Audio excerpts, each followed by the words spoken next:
From the studios of Staten Island Community Television, you're watching In the Bleachers, the TV show for the world's most passionate sports fans. Hello, everyone. I'm Jaime Hixson. Hi, everybody. I'm Roman Reigns. No, I'm Eric Rosen. Not even in his stratosphere, but we're happy to have you back from vacation. We certainly hope you enjoyed your time in South Florida. Oh, I did. Great time shopping, gambling, and going to see a Met game, actually, at Port St. Lucie. Very good. Did you gamble over at Miccosukee? No, actually, I was at the Seminole Hard Rock, walked away about 5:30 from the blackjack table, so... Nice. Nice. Speaking of which, first off, we're very happy that you could join us. Second, we have some of the most interesting guests that we've had on our show in a long, long time.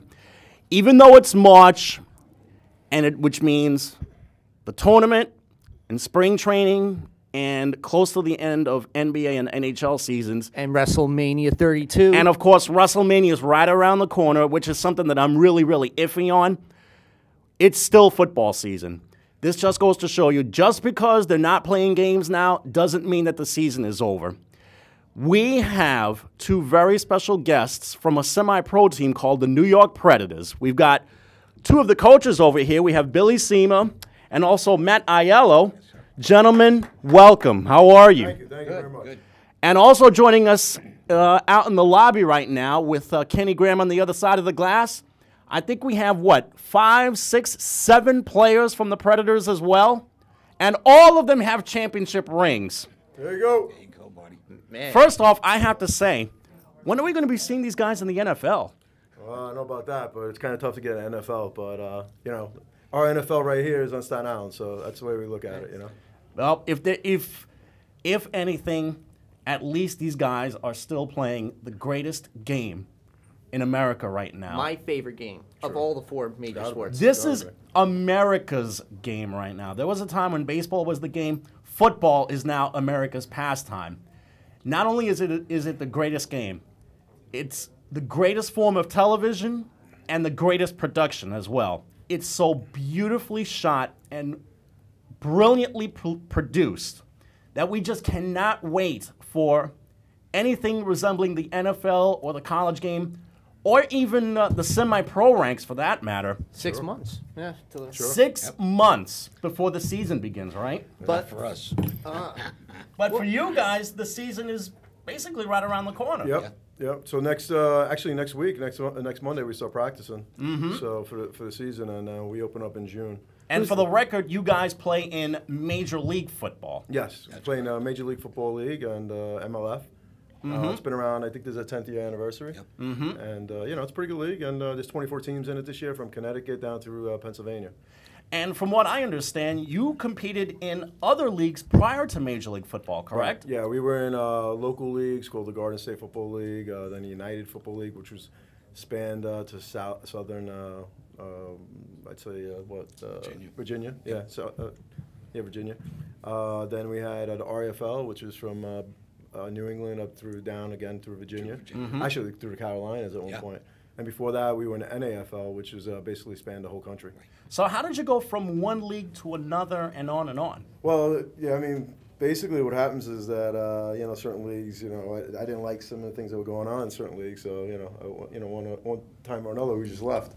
And that's how it happened. I mean, the first league we were in for a couple of years, 3 years, and it was a good league, but we were kind of young in the league, and we weren't treated right, so we left. And then after that, we went to the UFL. We only stayed there 1 year, and then we stayed at NFL and AFL for like 3 years, and RFL, 7 years? Yep. 7 years in RFL, and now Very it's competitive. 5th year. If I'm not mistaken, the UFL is the same league that competed for a little bit during the NFL season, correct? No. I wish. That was a USFL. Right. Yeah, I that was see. USFL. Yeah, that was with the New Jersey Generals. Right. That was a little bit before most of these Donald kids Trump. were born. And Donald don't Trump forget kid. to speak a little bit Yes. closer to the microphone. Yes, not a problem. That way we can have everyone hear you. Sure.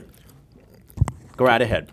And the USFL was Donald Trump owned the league. So that's on us. So You guys weren't originally the Predators. You guys had several other names before the Predators came to fruition, right? Yeah, well, we weren't really. I didn't own it back then. I wasn't a president like I am now, but I was a player. And what happened was we migrated from the Staten Island Bulldogs, and then from there we went to the Staten Island Jaguars. And from the Jaguars, a lot of players went to and created the New York Predators. And what was the reason for all these different changes? Well, what happened was that we played for 4 years for the Bulldogs, and the coaches couldn't coach no more, and ownership wasn't around anymore. So, it just died, not because of lack of people wanting to play. It was just like just ended up being nobody could do it anymore. And then another guy came on the scene, Tony Alfano, and he created the Staten Island Jaguars. And from the Jaguars, we went. He couldn't do it no more after 4 years. Also, I guess 4 years was like the lucky 4 years. And then we went down to. We started again in 99 with the New York Predators. And there were some trying times in those first few years with the Predators. Yeah. I mean, basically, after the Predators, and that's how I met Coach Aiello. He was actually a player back then. He had long hair. He was a hippie. He used to throw me the ball. He used to whip the ball like a cannon out there. But he used to whip it, and then but he didn't really play more than I think the first game maybe, and then after that he started coaching because we had a NFL quarterback, Walter Briggs. Yeah. We also had a great quarterback. New York Jets? Yes, exactly. And we also had Eddie Robisky, who was another great guy, and then another great quarterback, and Joe, who was the other quarterback? Joe. And Joe, yeah. So Joey DiMaggio, yeah. So these are three guys. DiMaggio was really good in the Staten Island Touch leagues, and he has a big name. But after that, then we went out to the Jaguars, and he came. I think. Did you come by at all with the Jaguars? No, I started when you guys were. I think that's when you left. You were living in Florida or something, right? Yeah. Correct. Yeah. So after that, then so 4 years, and we were a good team for the first 2 years, and that was a good league we were in. We were in the GSFL the last year, but before that, we were in the Empire Football League. And that Empire Football League was everything was upstate. Mm-hmm. So we played all these teams upstate, and it was real fun. It was it was really like playing college when you played up there because you had the whole town come out. Talking about like Albany and New Paltz. Yeah, New Paltz, Syracuse. Mm-hmm. Little Love Cities. All these little places, Kingston, all these little places that you never would have visited. And then of course we used to play in Scranton, Pennsylvania, Mm-hmm. Wilkes-Barre. And parts of Pennsylvania too. So it was like a circumference of like all the, upstate New York and Pennsylvania and in Connecticut. Tri-state area, pretty much. Yeah. But the upper. It was really parts of the upstate. state. We were the only New York City team in there. And then, fast forwarding now, there's been a lot of recent success with this team, as we saw with the rings that you guys, the hardware that you all have. 155 wins in the last. I think you can make 52nd, 53rd, 54th, and so on number of states out of these rings. These are gargantuan. Thank you. Some have more than others. Yeah. We're not going to complain. Yeah. Can I see that again? Which one? Sure. Here you go. This is a national championship ring from 2010. 2010. Actually, it has 3 championships in there because we won a league championship, a tournament I championship. think you could fit 2 fingers in that. Oh yeah, that's a big finger. Man. That is beautiful. Well, that's from all the years of football because I got big fingers now. I jammed and broke my fingers. I admire this. This is beautiful. Thank you. Wow. Yeah, we love this ring. We're very proud of this ring. Many congrats to you, first of all. Thank you. Yeah. Second of all, looking back, does one championship stand out among all the others, or do all of the titles that the Predators have won have that specialty? I mean, I think they're all great in one way or another. I mean, my favorite actually is 2006. Mm-hmm. We won this Metro Bowl championship. And that's what Coach Matt, that was his first year they came over here. And we actually came back with 25 seconds? Yeah. And I scored the tying touchdown, I think, right? Mm-hmm. And then I think Harrison scored He was quite a receiver in his day. What was the play that you scored that touchdown? Well, basically, it was a 5-yard hook in the back of the end zone. So I told but you Coach I'd be told on the him it game. was open the whole I told game. him it was open the whole game. So they hit me. But it wasn't just because of that. It was just because it was a long time coming. We put a lot of effort into it, and we were like really, it was a good big accomplishment back then. Man, and we got a couple players that still play it over here, I believe. That'll be popping up in here. Day is one of the only players probably. One of our originals. Yeah, one of the originals from 2006 anyway. Have you kept track of how many leagues the Predators have been in? Predators have been in 5 leagues. 5 different leagues since 1998 or 1999? 1999. I mean, we started a team in 98, but we didn't play yet. So it was 1999 was our first year. And what's the secret to longevity in the semi-pro circuit? It's a tough world, I'll tell you. I mean, we played over 200 games, almost 250 games, I'd say. Wow. During that time, and again, I think our record's probably around 170 and 70 maybe through those years. So we're pretty good. I mean, we've accomplished much. Special, yeah. And most of our losses come from the first really 4 years of existence. But what happens is that you have to fight through those years when you lose, and then that's the rough time. So the rough time is just keeping it together. There's over 850 teams in the United States, so this is like almost an underground thing that people don't know about. But there's lots and lots of fans out there in the world, and you should check it out. We should draw some from Staten Island. Yeah, a small community. Yep. These kids live right here. Come and see us. Yep. Yeah, definitely. You say underground, but how can people view these games? How can they besides being physically at the game, is there any other form of media that? Well, unfortunately, we don't get the kind of coverage that we should, and Staten Island, being such a small community, really should pay back a little bit to these players. We have policemen, firemen, teachers, guys that work for the school system, plumbers, electricians that are out here busting their butt working, living and paying taxes in New York on Staten Island. Come down and see these boys play. These are the kids that were legends in high school. They should be proud to be represented and come down and say, hey, this is our team. It's a shame that minor league football hasn't taken off like that. It's too bad. There is avenues that we've gone. I mean, we've been on TV plenty of times. We've been on shows, and shows. we actually had a reality show a couple times. 4 different reality shows come and try and tape us for a couple of years. Like a Hard Knocks, sort of. Yeah, it was all different types. We had NFL Network was in. It was like a Hard Knocks deal. NFL Network. We did the first time we did it, and that was like a Hard Knocks. Yeah, definitely. But the things as far as like watching the game. I mean, obviously, we play a lot of our games either in Staten Island, the home games, either at one of the local facilities. This year, I think most of our games are going to be over at St. Peter's. We played it more a couple games last year. We played Corporal Thompson. Unfortunately, that's not my favorite place, but it's one of the fields that are available to us in Staten Island because it's very limited the amount of fields you can get. So you have multiple home games. Yes. We usually have about 8 to 10 home games a year. But in answer to your question, though, the MLF does air games. Like a weekly game or bi-weekly, and usually we're on there like 2 or 3 games a year, and it's I think it's MLFaction.org. Okay. Okay, everybody remember that MLFaction.org. Please. I'm thinking maybe. Worst comes to worst, we could probably have some of your games broadcast on here. That would be wonderful. Yeah, I would love to be the guy. Give some highlights, sure. Yeah, commentating on that. Sure. I think after a while, though, I mean, it's like you might. I don't know if you might get bored because it's not the NFL. If it's football, we're watching. Sure. Whether it's the NFL or some other league, we're going to be watching. Well, you'll have a good time. I mean, listen, I don't mean bored because it's just not the NFL. You don't have the glitz and we used to have cheerleaders too, but they disappeared. But it is what it is. But it's basically everything. It's no frills. That's how it is. No frills football. It's all about just hitting and playing, and it's passion and play with the heart. I was say at the soul and heart of all this is seeing these these gentlemen play the very thing that we all in common love and just we just love. We love football. I think this anyway. Not to get into a whole tirade about loving football, but this team, in terms, because I know you're the offensive coach. He's a head coach. He's a head coach. You're the head. Yeah. What schemes do you run for this offense? And let's have you come a little closer to the microphone. Yeah, I think we run a professional style offense. We go from empty set to I formation. We spread you out with 5 receivers, but we do have a tremendous running back who we utilize quite often in a heavy run attack. We have a great quarterback and some really good receivers, so we're able to spread the ball out. I think.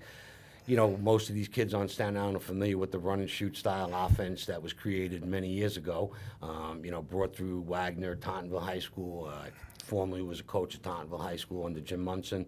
A lot of our coaches came from the Jim Munson coaching tree. So, we all have that run and shoot background. And, it's a challenge. It's a challenge. We only get to practice once a week.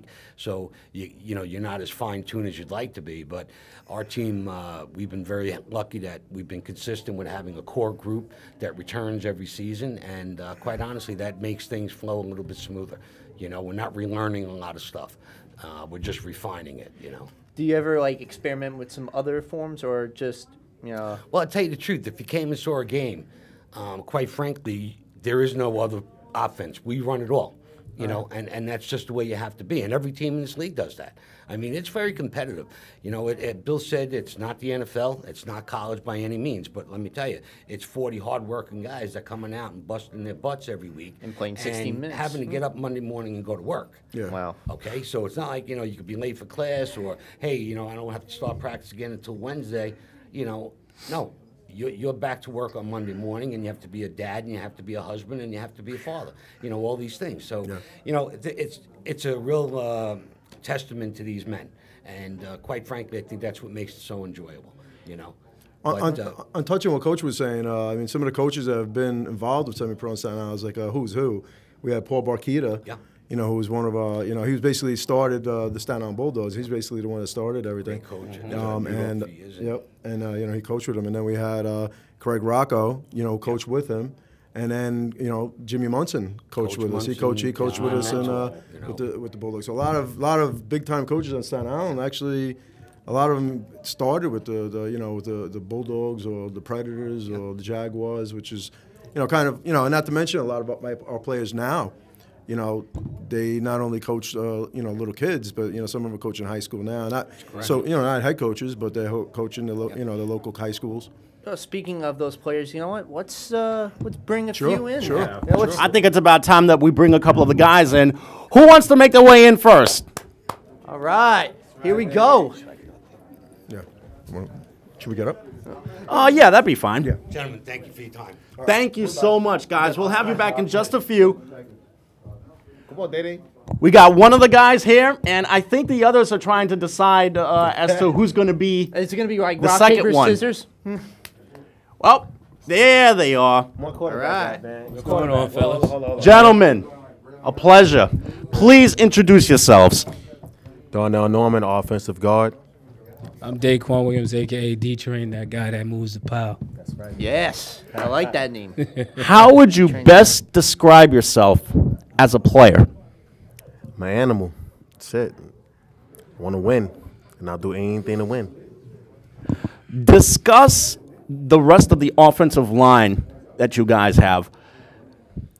What you do is obvious. You protect the quarterback. You provide the gaps for the running backs. But how does the offensive line gel as a whole? Oh, we're brothers. Like, whenever one of us have a bad game, we all pick them up, Like, our job, like I said, is to protect our quarterback, Casey, and to make this man look great as he is, Mm-hmm. That's our job, and we move as a unit. Same question to both of you. Of the schemes that you run, which would you say would be your personal favorites? Power football, man. I like the blocked run, like the run block. Mm-hmm. I mean, how can you not say power football though? Mm-hmm. That's my style of running, and in all honesty, without that line, the train don't move. You understand? So we are a complete unit. Those are my brothers. Those are the family. Mm-hmm. So while we out there, my main job is to make sure I make the family proud. And I kind of like the old saying, it says God, family, and football. So these are my guys. Besides my actual family, is in my family away from home. And I go to war with any one of them, whether it's my coaches, my team owners, or any one of my players. And we all there. We work hard to make sure we do what we have to do. I got a fellow Bash brother, we like to call it, to do the things we do. I like to protect the quarterback. My job and my line's job is to make sure nobody touches him. Mm-hmm. And it's the same thing with my cousin as well. He's one of the best receivers I ever seen play this game. And my job is to make sure nobody touches him neither. So when you touch him, I feel like I let somebody down. So therefore, day in and day out, my job is to put points on the board, protect my quarterback, protect the line, protect my brothers, protect the family. And, I was just gonna say, just like it reminds me that that line from The Blind Side and all that when Leanne Tui told Michael like, this team is your family. You better protect him. This is your brother. Think about him every time when you got his back. Exactly. Coach has a little saying is La Familia Predatore. And, again, the Predator family. And that's just what we do. People come down, they look at us and say, we don't do this, we don't do that. When you see us and you come to this organization, you're coming into a family. You're not coming to just play football because a lot of us, for most of us, is this is life. Football is life, and this is what we do. So, just to be able to get together with my guys and to make sure that we do what we do best, and it's nothing better. It's one of the best feelings in the world. What was the toughest game you guys have ever played in your careers as a Predator, and what has been the one that you basically destroyed the other team? I would say the first game I actually played with the Predators, we played against the Bulldogs. I'm not sure of their name, but we killed them 61-18. And that's how I knew, like, this team is legit. This team is real. Like we're unstoppable. I wish I could have been at that game. you missed a lot. Give us your own backgrounds in the game. Where did you get your start? I actually got my start when I was actually 22, playing for a team out here called the New York Venom. They actually moved to Connecticut now, but that was my first start. I'm actually playing semi-pro. I mean, I played a little pee-wee here and there, but that was about it. I was always a basketball guy, but a little soft of a sport for me now. Did you play any high school or college ball? Nah, I didn't play no high school, college ball. That's interesting. Yeah. This guy had a late start here. Yeah, I had a late start. I'm a late bloomer, but better late than never, I tell you that. So we kind of have an offensive line version of Antonio Gates over here. Big, powerful guy. How about you? How did you get your start in the game? I've been doing it since I was 5. So it's a natural thing for me. Just like the name D-Train, it was something that was given to me as a youth. It stayed with me throughout high school. I went to college. Unfortunately, the college I selected, there was an issue with the coach, and not with just me, with several of the players that really didn't get a chance to get on the field to do anything. It kind of just brushed us by. So I came home, and when I came back here, I was introduced to semi-pro, and ever since then I've been playing. One of my teammates happened to actually go down in my first year playing for the Predators, and that's pretty much when my start came. And with self-battling, injuries here and there, the typical things that happen during the game, other guys coming in, next man up, what we like to do. And I had to work harder to get back where I wanted to be. So then that's what I had done. Being in different leagues, I felt like I was being, brushed by where people didn't even care, what I was able to do. So it only made me want to go to the gym more and do what I had to do best. So fast forward, just the gym workouts every day to where I let the league know that you will never forget who I am. And I'm not going to tell you. My game is going to tell you. So every time you step on that field, this guy is like, oh, okay, watch 32, watch D-Train, because that's a problem. And that's how I kept it. So doing that and being that way, and then again having my family back me, and gave me all the confidence in the world that I needed, and being a youth and still being able to do that. And again, kind of agreeing with him as far as the teams are concerned. It was a Bulldog team, and we even had a Bravehearts team where we was just putting up points. And then I think one of the toughest games for me was when we played the Storm. And honestly, some people be afraid to admit things. No, we got up there and we got a good lashing, so to speak. And that game gave me many lessons in losing. And, I would never like to do that again. So we went back to them, and this time we played them in the championship and let them know that thank you for the lesson, but now we're going to teach us, and then I got to sit down in class. I like this guy already. So did you guys grow up here on the island, or did you grow up in the other parts of the tri-state area? I grew up in Harlem, New York. Nice. I mean, I've been here. I grew up here, spent some time in Brooklyn and Brownsville with my father, and just came back here, and it was really like just playing ball here. I wanted to be somewhere where nobody really knew off the back who I was, and I wanted to earn my name. I wanted to earn my keep, and I did just that. You know, like I said again, with the support of the family and the few supporters I have that who are now my guardian angels instead of here physically. So, all right. If I'm not mistaken, I think we've got some clips of you guys in action, right? So, if it's okay with you guys, I think we're just going to start rolling some video over here. We got this courtesy of the guys, and this is one of the clips right here. That's just touchdown, baby. That's D training the line right there. Without that line, you know, that touchdown doesn't happen. So that's one of them. And I think we're going to be showing another clip soon, right, Kenny? Here we are. One-on-one Post coming lineup up for right you. here. Post coming up. On the right side. AKA Mr. Awesome. What you gonna do now? Look, you ready to bounce. That's Mr. You Instant ready to Offense. bounce? Mr. Awesome right Okay, there. ball being It's snapped one of right my here. favorite go. plays, Toss by the over. way. We go, To the right side. Keep your head up when you try to tackle me. It's going to be a bad night for you. Hopper, boom. Right there. I like that. If I'm not mistaken, I think Kareem is outside right now. Yeah, that the Moon Man is out there. And here's another clip. Here we go. I think this was over at Corporal Thompson, wasn't it? Yes, this game won. Just dropping back. How's the walk right crowd in. support for you guys for every home game? Touchdown. With the family and friends, and we keep inviting people and letting them know come out and support, watch the game. Even with at my job, I got some of my individuals because I do work with the disabled, so some of them is a cerebral palsy and so forth. Okay. They're able to come out. Those who are able, they do. They come out to the game. So the fan support is actually pretty good. I mean, we'll get some games here and there where it looks like there's no crowd, but everybody starts piling in. And we have a pretty good turnout. I mean, we would like a lot more, of course. That's when I got to help out the management in everything and help do designs or get it out there via social media or whatever the case may be. And now that again, we've been doing this for so long that we're just trying to maintain a certain level of greatness as a family. And this is the standard. So when you come here, this is what we do. So we try to get everybody out to know and just support your your backyard family. You know what I'm saying? So if you could do that and we can get the people here, it's even better. So it continues to grow. Soon, we do things like some of us we run or block or whatever, score touchdowns for a certain charity, and we make our own donations.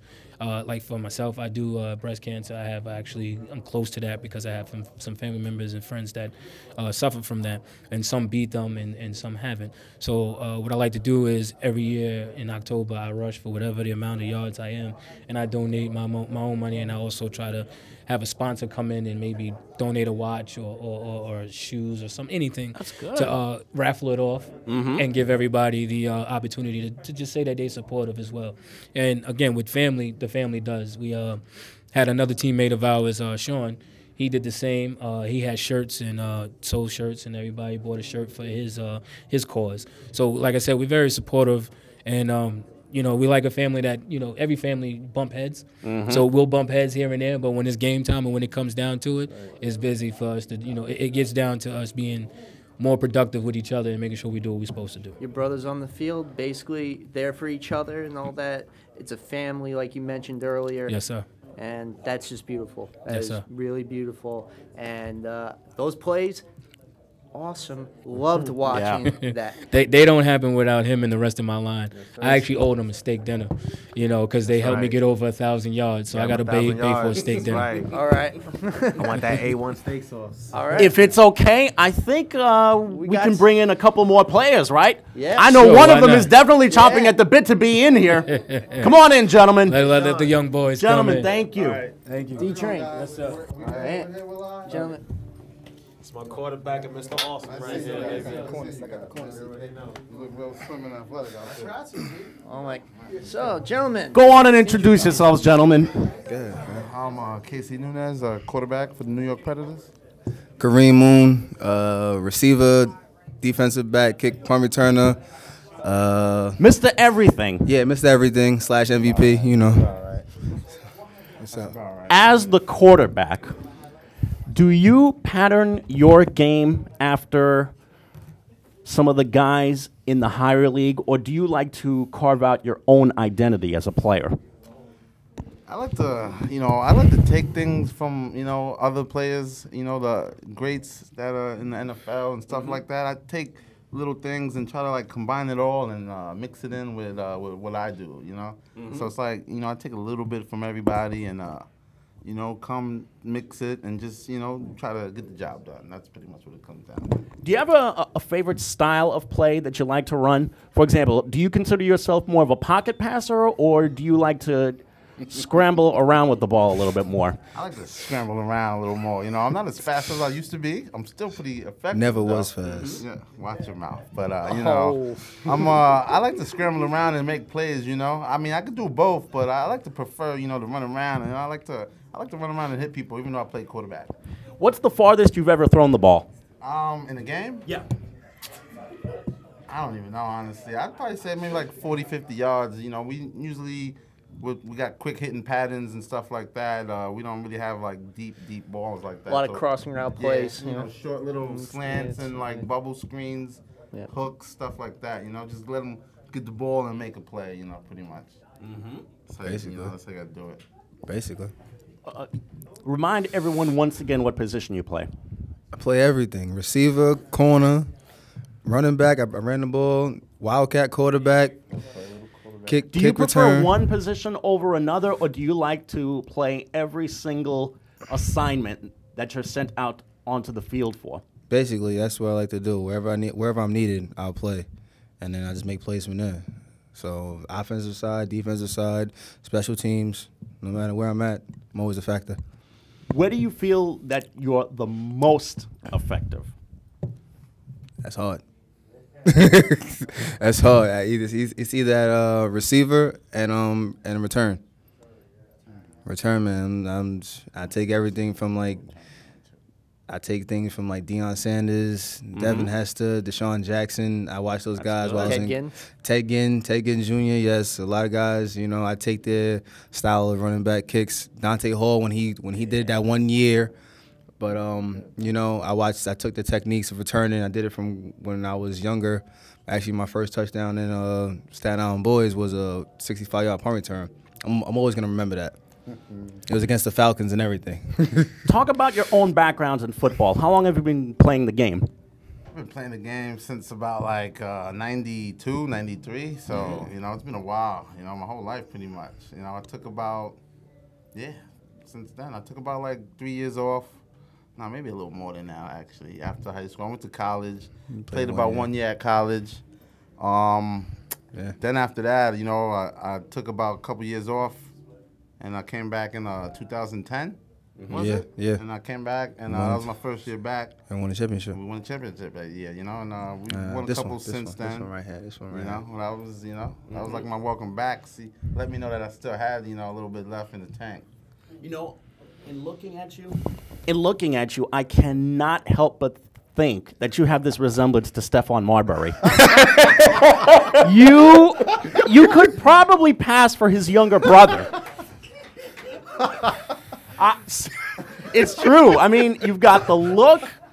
You've definitely got the smile. Marbury. You could probably pass for him on the street and have people say to you, "What are you doing back from China?" It's crazy. He actually he's having a lot of success overseas in China. He has a monument. He has a monument. Well, he got a statue out there. 3P going on out there. He does have his own statue. He's even thinking thinking about coaching the Chinese national team when he's done with his playing days. He's still playing at age 39. I know, it's crazy. He still has that same fade, that's usually the symbol for his clothing company, too. The Starberry, You get that a lot? Nah, That's I don't the get first time I Marbury. heard that. Some people say I look like Cam Newton sometimes. Really? I get that one a little more often than Stephon Marbury, but and maybe it's the angle. You got that. Maybe it's the angle. You know what I'm saying? I don't know, but that was the first time I heard Stephon Marbury right there. Oh my God, man! I was gonna even say.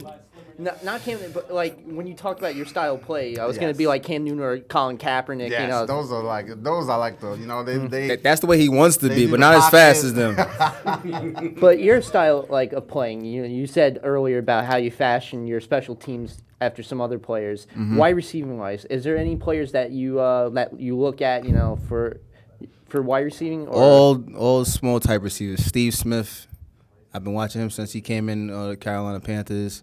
Deshaun Jackson. Manuel Sanders? Manuel Sanders, he don't catch my eye like everybody else. Antonio Brown, like it's like all the fast, quick guys. When they catch the ball, they can either take it they can catch the ball 10 yards and take it 60 yards for a touchdown. Have you kept track of how quick you are as far as your time in the 40? Definitely lost a step. Who lost a step? Me? Everybody say I lost a step with some age, man. I mean, we might have a clip where I ran a screen and took off on the Mariners, right? Everybody said I lost a step right before that play.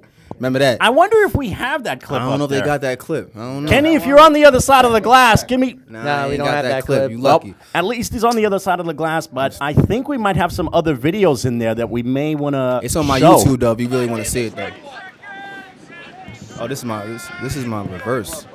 Is it? Okay, here we go. Yeah, that's me. This is my reverse. I just do nothing but little shake and bakes and just take off.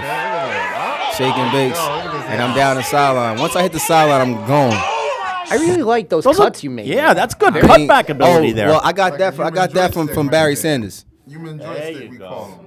You know, I've been like you said, we both been playing football. We both actually played in the same league, Staten Island Boys. He's a year older than me. Both played at high school, the same high school. He was my quarterback. Yeah. I was his backup quarterback, but I also played receiver and corner and stuff. And where'd you go to high school at? Wagner High School. Nice. Did you guys play any college ball at all? I did. I played at William Patterson University from 2004 to 2007. I was the all-time leading receiver in yards and receptions. I was just inducted into the Hall of Fame in 2013. Congratulations. My first year eligible to be inducted. I was inducted. 2007, my senior year, I was #1 in the country for kick return average yards. And and then I came to play with the Predators. You know, things don't work out. And here's another clip that we have. Oh, this the punt return against the Longhorns. Yeah, he punts it. That's the rugby style punt. Because he didn't want to kick me the ball. I had my man Sean give me the great block. There he goes. Now we know why he didn't want to kick the ball to you. That's what punters never do. You never punt directly to the person. You try to get it out of the way. A lot of teams try to punt the ball. Not to punt to him or kick him the ball, but some of them just still do. You're going to make them pay. And they always pay for it still, even knowing that's what's going to happen. And as small as I am, you wouldn't think I can do some things. Like, I might look big right there on film, but I'm not as big as I look. No, but the way you play a big game. Yes, and that's the way I've always been playing since I was playing football. I played at a bigger level. Like, when I got to college, I was quoted saying that I feel like I'm 6 foot, 200 pounds playing against these guys, which I'm only naturally 5'9", 165 to 70 pounds. So you never judge a book because you never know what you're going to get. Exactly. There you go. Respect. I think we're going to bring in a couple of the other guys here. Gentlemen. Thanks. It was a pleasure being here. Really. Watching that clip, that was bananas. That was awesome. We bring the other guys in here with another clip. Thank you so much again. Thanks. Right. Pleasure being here. That's your size, man. All right. What's up, baby? How are you? What's up? Oh, Too strong. it is such a pleasure meeting you, gentlemen. Can you please introduce yourselves? My name is Christopher DeLuca. And what position do you play, Chris? Outside linebacker. I'm Sean Brown. And what position you play? DN, outside linebacker, punter, kicker. For some reason, you just have the look of someone, and let me get the mic here. Okay. For some reason, you just have the look of someone who should be in the NFL. You just have that look. I mean, you look charismatic. You look like a boss. You look at that. He even has the style of an NFL player. I ain't just gassing him up.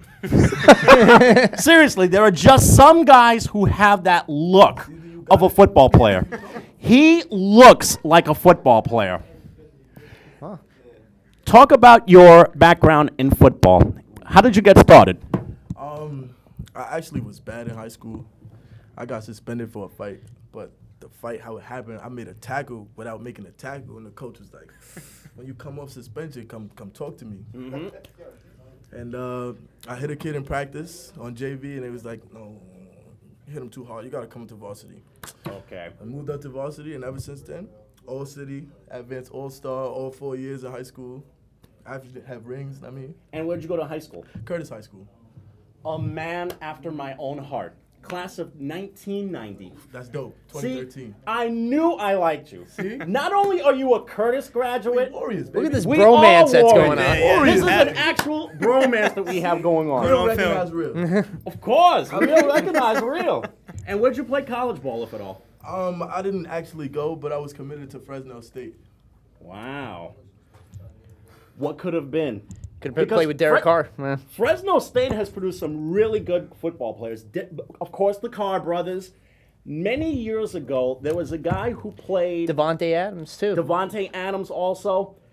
And there was also a guy who played for the Rams and the Redskins. I think this was back in the 90s also. You know what? How did you get your start in football? I actually started when I was 5 in a local Staten Island Pee Wee League right here in New Dorp. So I was born and raised here in New Dorp. So my grandfather was a coach. He actually coached with Munson, guy from Tottenville. And who's your grandfather? Cesar Ravano. Okay. Not a big name, but they knew each other. He introduced me when I was a little kid to him. So I grew up actually being coached by Jim Munson for a while, actually. I actually played at New Dorp, though. No, I went to New Dorp. Went to the rival school. And what's your position again? Outside linebacker. Outside linebacker. Started at safety, and then they moved me to outside linebacker. Was Chris App your coach? Yes, he was. In the day? Yes. Chris has done so much for that program. I mean, yes, he's been there a while. Icon on campus. What was the one thing that he taught you about being a player for his program? Because there were so many things, but if there was one that stood out, what would it have been? Probably the work ethic. Yeah, he definitely had a good work ethic. He taught that to us. He was there. I mean, I thought he slept there, to be honest. His whole family was in there. So, some of the greatest coaches do make their home at the office. Yeah, that is true. How would you best describe yourself as a player? Me? I'm a savage. I'm a savage. I'm a savage. Your mother would have wanted you to play ball after, you know what I mean, we on the field at the same time. He hit my son too hard. I heard that. I heard a lot. So you're a mauler. Yeah. You're a straight up mauler on the field. Listen. Quarterbacks, it's not safe to play that. Running back, it's not safe to play that. Receiver, you might be okay, but it's not safe. It's not safe. Yeah. Was Fred Oliveri or Pete Gambardella your coach? You know, G-Man was the man. Or as we call him over there, Gambo. What did Coach Gambo tell you about how to approach yourself on the field? He just told me to be myself. You know, on the field, you could just let it be, let go, but you gotta. He just helped me tame this beast that's inside of me. He helped me. So shout out to you, G-Man. I mean, I love you, baby. Coach P, I love you too. You are one of the many guys to have come out of the program at Hamilton Avenue. And there have been a couple of guys who've come out of there that are now in the Staten Island Sports Hall of Fame. One of them got inducted just last year, Steve Gregory, who had a really, really good career for the Chargers and the Patriots. Talk about some of your teammates who played in your era. I played with Dom Easley. Who now is a Patriot, and of course was at my favorite college. University of Florida. Dope. James Timmons, James Pompom. There's a bunch of... I would name the whole roster if you sat here and allowed me to, because those guys taught me so much. What was your timeline over there? When did you graduate? I graduated 2013. Oh, so basically you're at that point where you could probably play college ball now and maybe go on to the NFL. Yeah, but college, things got complicated right now. Playing with the MLF, you know, I got a couple of offers overseas. Really? Yeah. That's good. Because we do know that there are some semi-pro teams overseas, and if I'm not mistaken... Belgium? Yes. I got offered to play in Belgium. Offered to play in Germany. Belgium and Germany. And I'm just weighing out my options. But this is my home right here. There's no place like home. How do you approach your position outside linebacker? In what aspect? In the game, when you're in that mode, what is your game plan? If it ain't red, it's dead. You heard? Exactly. Hit anybody with the ball. It's my job. It's my only job. You ain't wearing this, you ain't safe. Do you guys play in hybrid sets, or do you play strictly in a 3-4 or a 4-3? We switch it up sometimes. We bring in 4 linebackers. We adjust when we have to. Mm-hmm. But do they let you call the plays at your spot? If it needs to be, yeah. If an audible where the people on the other side can't see it. No, you can't. That's some of his teammates out there. But what was what was the toughest games that you guys ever played as a Predator? The toughest. I know there were probably some easy games, but there has been that one game that was tough to get to that quarterback. No lie. We only been in 3 legit, real nitty-gritty down to the last final seconds. I had a shot on my kicker. He kicked a 50-something yarder to win the game by 3. Yep. We played, I think it was Lehigh Valley Storm or whatever it was in the championship. That was, it was pretty brutal. Those guys were massive and they were hitting pretty hard. Mm-hmm. And against the Brooklyn Mariners, I would say my first game against the Mariners was pretty wicked. Playing against David Gree, big quarterback. He's a huge guy. I heard the name Dante Culpepper being mentioned outside. Dante was a big, powerful guy. Yeah. That's how big your opponent was. But I see. But listen, he played. We're not gonna give him that much because we smoked him every time we played them, and we're gonna do it again. So Dave, if you're watching this, just know you know who I am. Pretty much for all the quarterbacks out there that's watching this, you know what time it is. We're not gonna speak too much because what's understood does not need to be explained. They say. And that's it. You know who I am. I'm gonna see you out there on the field. All right, this guy needs to be in the NFL immediately. I think the media would love him, first of all. Second, who would not want a player with his confidence, with his personality, with his swagger? Swagger, too long. Does swag Too much. count inside a locker room? And if so, to what extent? It does, because if you look good, you play good. If you play good, you eat good. You eat good, you live good. You living good, that's what really matters after that. I think we should probably bring in. Do we have any other players that are outside? We do. Listen. Can I introduce Yes. this man? This young man has his hands. I seen him catch some crazy balls. On the spot, things just come out And as we speak, we got another clip that's on here. Oh, that's me right there, baby. Listen, these motherfuckers, they gotta stay the fuck outside. That's definitely against the Mariners. Ridiculous, man. This up, how I'm at the end. boom. I just put down the quarterback over here, and my man Chris DeLuca had to clean up on the tackle, gain a 2. Always. But here's Miles. This is my favorite Predator right here. Come on in, man. sir. My baby Wes Welker. All right. This is the man right here. A pleasure meeting you, sir. Can you please introduce yourself? Miles Prophet, slot receiver. And do you have a favorite receiver in the NFL that you like to model yourself after? I heard the name Wes Welker, who's had a tremendous career in the league. But is he the one guy that you like to model your game after, or are there others? No, I don't really like Wes Welker. He played for the Patriots. So. And your favorite team is? The Jets. Yes. A man after his own heart. No, I like Steve Smith Sr. Very good. How would you best describe yourself as a receiver? Just quick, catch the ball, blocking, overall, just balance. He's being very modest. Obviously, he's being very modest because you seem like the kind of guy that likes to let your play do the talking, correct? Yeah, I don't really talk too much. Until you piss him off. Yeah, until the other team starts talking. Is there a favorite play that you like to run? Yeah, I like the jet sweep, Coach. You give me more of that. Go ahead, Eric. I was gonna say, like, what moment from your career with the Predators? What moment was probably your favorite? Besides winning the championships, like that one special moment that captivated you.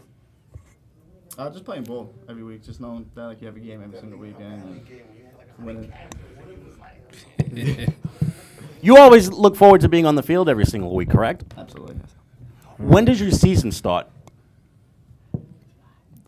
Yeah, July. And next week we start practice. I know that. So I'm not too sure exactly when the game starts, but I know practice is next week. I'm curious to know, does Major League Football have a draft system? No. So basically, you get everyone via free agency. Yeah, you can say that. Just local guys playing from around like other leagues, like touch cycle leagues and stuff like that. It's other leagues or friends, they'll come down and see the atmosphere again, and then it's like, well, they'll invite someone that they trust to come down and play, and we keep building that way between the players doing promoting for the team, and even the owner, he does great with bringing people in. So that's how we pretty much get everybody. And that's hence those rings, right? Yeah, the team thing. The right people, you build the right camaraderie, and the results of rings. It's very simple. If I'm not mistaken, I think we might have another clip, correct? Okay, so set this up for us. What's going on here? I was a 10-yard holding. I'm not too sure. We had a 15-yard before. Oh, this is a reverse. Is it reverse? The Longhorn game. Mr. Miles go get his touchdown. Yeah, that was an easy touchdown set up by great blocks. Kenny, do we have any more clips to show? Here's another one. From the 47 to the 15. There it goes. Oh yeah, I got popped in this brain. But those will show you the talent of his hands. 15. That ball did not leave his hands. He caught it, and that's what he does best. He brings in the passes very well. What do these rings signify for you guys, in addition to the obvious? I think like anyone who wins a championship, the first one is always the hardest and probably one of your favorites, because it's the first time you did it. Repeating, it's a joy, because you're doing with another group or the same group. Some guys stay. Like you said, the obvious is just having it to be known as a champion. But it also signifies that when you go out to places, it's an attention grabber. People always want to ask you, what is it for, where'd you get it from, and so on and so forth. And then you get a chance to explain yourself and explain where it come from. So just to be known as a champion throughout the league and know that everybody's going to be chasing that, everybody wants a piece of it. They don't come easy. We were very fortunate to have the groups that we had put together to help us win the ones we did win, and to keep building like that is a tremendous thing. So to winning is everything. It's the only thing. It's the only thing. Just like the great Vince Lombardi said. Yes, sir. I think it's time that we brought the entire team over here so we could celebrate a little bit. Yes, sir. Especially with about 6.5 minutes left. And with clips of Yeah, well, we might as well. Yeah, let's end it with some clips of the guys. And since we're here, we can talk a little bit more football. I know you've been doing a lot of celebrating lately because your team, the Broncos, won the NFL title. Yeah, they can hate all they want, but it was a defensive game. Everybody gave up on Peyton, but I stood next to him, and I understood that even though he's falling down, as some may say, his job was to manage the game. That was all you had to do. You didn't have to impress nobody. You didn't have to wow nobody. You managed the game decently, and then you let the defense do what they did best, and that was shut down Cam Newton. And the 6 sacks he had in that game, and he was responsible for those two. The strip sack alone with Von Miller was ridiculous, right into the end zone, and then it was game changing. That was Mr. Superman's kryptonite, if you believe Cam is Superman. Since we're on the subject of the NFL, we'd be remiss if we did not discuss what's going on in the league. Do you guys follow the NFL at all? Yes, sir. There was a owners meeting last week in Boca Raton, and they just came up with some new league changes, especially the 25-yard line will be a 1-year experiment for the touchback. All chop blocks are gone, on top of which they are making it permanent, the new extra point. It's not going to be from the 15-yard line for good. Yeah. And, of course, a couple of guys wound up changing uniforms because Robert Griffin III now went to Cleveland. Number 25 he'll be as their starting quarterback. 25 starting quarterbacks in 17 years. Since they came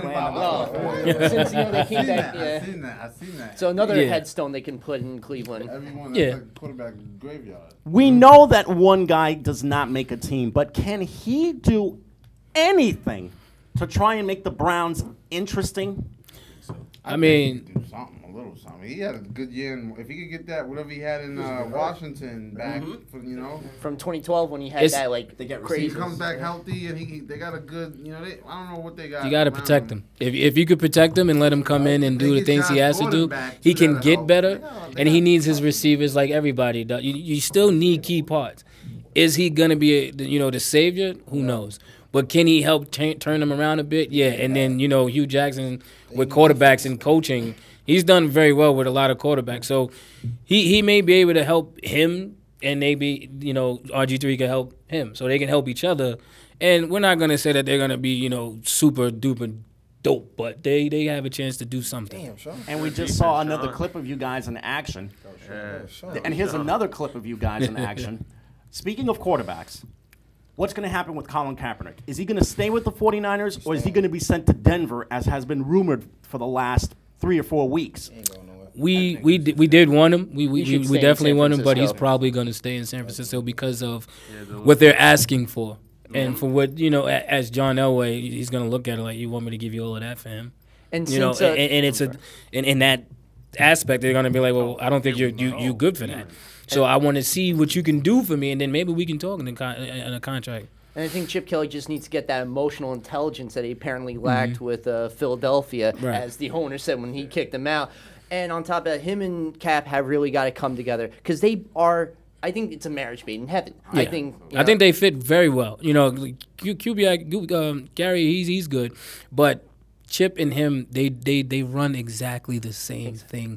So you have a quarterback that loves to run one way, that you run. So why not? Why mess with it? Why mess with fate? And as for the Broncos situation right now, Sanchez is your starting QB. Malik Jackson gone. That's what fumble. Listen, the other thing is people forget that he did take them to 2 AFC Championship games. No, defense did. Okay, you can say defense, but it's fine. I'm not saying this guy is the savior. I'm not going to tell you that we gotta. It's Mark Sanchez. We're going to be great. No, it's going to be a tough thing. We either going to go through the draft or we're going to try to make something happen. Rumors had it we wanted Fitzpatrick as well, but we'll see how that plays out. I mean, I as a fan, I'll trust into John Elway's decision. He is a great quarterback himself, and he's been pretty damn good at doing bringing in players. So as for the Professor Ryan Fitzpatrick, who knows when that contract situation. Stop being a moron, Ryan. Sign with the Jets. Greedy, first of all. Sign. He wants $15 to $20 million a year, but he's not gonna get it. 6 teams in 11 years this guy has been with. And I still remember those turnovers that he committed in the Buffalo game. During the fourth quarter. But you know what? He fits the system. He fits Chan Gailey's system. He doesn't fit anybody's system. He needs to get through his head. His agent's a bloodsucker. He's the reason why Osweiler left Denver, too, to get that undeserved $74 million contract. But beyond all that's going on, we got WrestleMania 32 coming up this week. WrestleMania is this coming Sunday. We got the Final Four. I'm thinking Oklahoma and Buddy Hield are going to take down Villanova. And for the record, it's North Carolina versus Syracuse and Oklahoma against Villanova in the semifinals. My pick's going to be North Carolina. Right now, they're the best team that's among the four. Oklahoma has the best shooter, but I think North Carolina is the most complete team. Syracuse has had a tremendous run, but their big men just getting way too much foul trouble. And as for Villanova, their big men getting a little bit of foul trouble too. Do you guys follow basketball at all? I do. I mean, I can agree with you with the North Carolina. I think it's their year. I like what they've done, and they put it together pretty well. Yep. Another 45 seconds left. Come on back to us, Kenny. I want you guys to take a really good look at this right now because you are about to see, if you have not already, football at its finest, football at its greatest, football at its most fun. Gentlemen, congratulations. and thank you. My legs. I don't see my legs. For everyone here, for the Predators, and for Eric, I'm Jaime. Kenny Graham on the other side of the glass. Shout out to thank my you. Snugs, too. Good night, everyone. NYPredators.net. Good night, Staten Island. You.